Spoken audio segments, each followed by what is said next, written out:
It was a stormy night, the kind that made the world feel small and fragile. The rain hammered against the windows, and the wind howled like an animal desperate to break in. Inside a secluded mansion, nestled deep in the woods, a group of 7 people gathered in the grand parlor.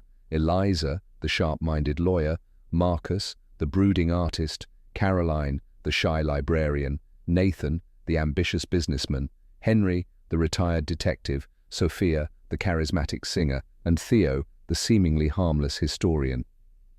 They had been invited by their old friend Vincent, a reclusive millionaire who had disappeared years ago under mysterious circumstances.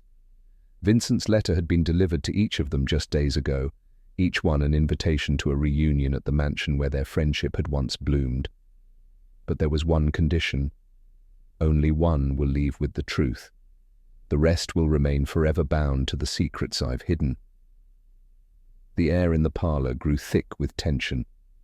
They all knew Vincent was no fool, and if he had lured them here, it was for something far more dangerous than nostalgia. A knock echoed at the door, startling everyone.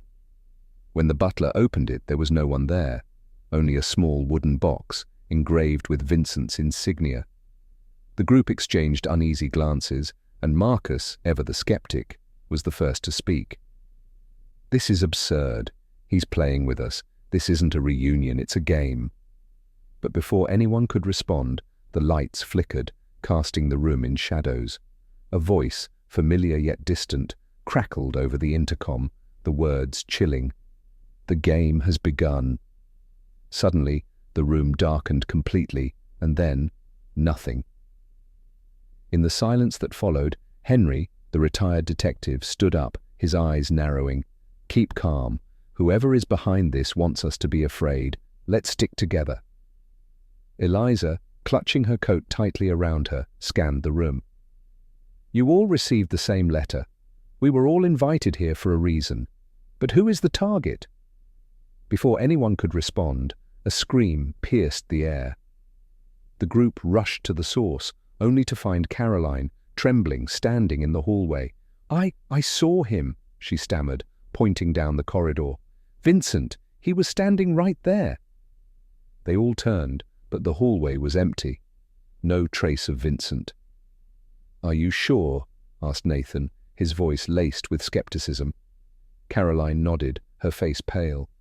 He looked different. His eyes, they were empty, like someone who had seen too much. A strange noise came from upstairs, scratching, like nails dragging against wood. Everyone froze. "We need to split up," said Henry, his voice firm. "Search the house, stay in pairs, and don't go anywhere alone." The group reluctantly agreed.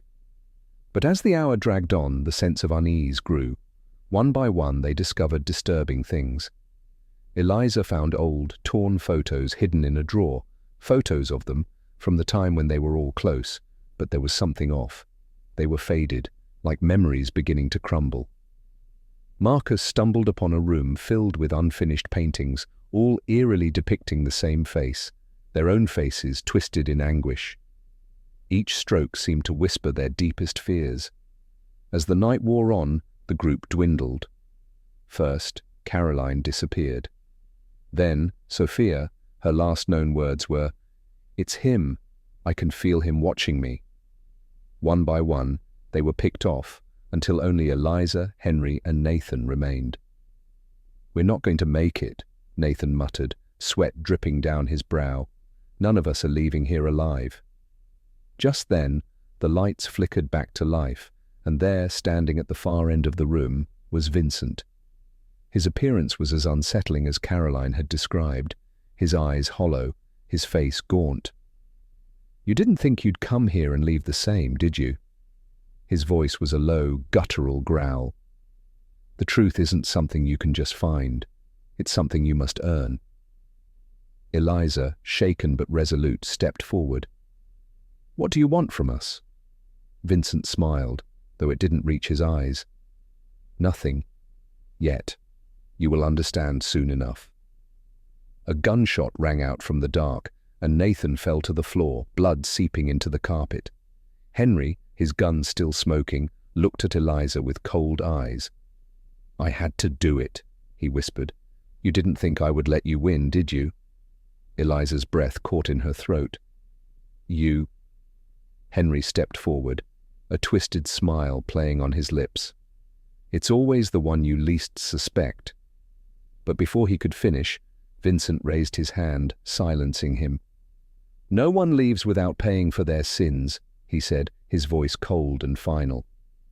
Eliza took a step back, realizing the true horror of the situation. They were all here because of something they had done, something they had hidden from the world. And Vincent, the orchestrator of it all, had never left. He had been watching, waiting for the final hour. In the end, none of them would walk out alive.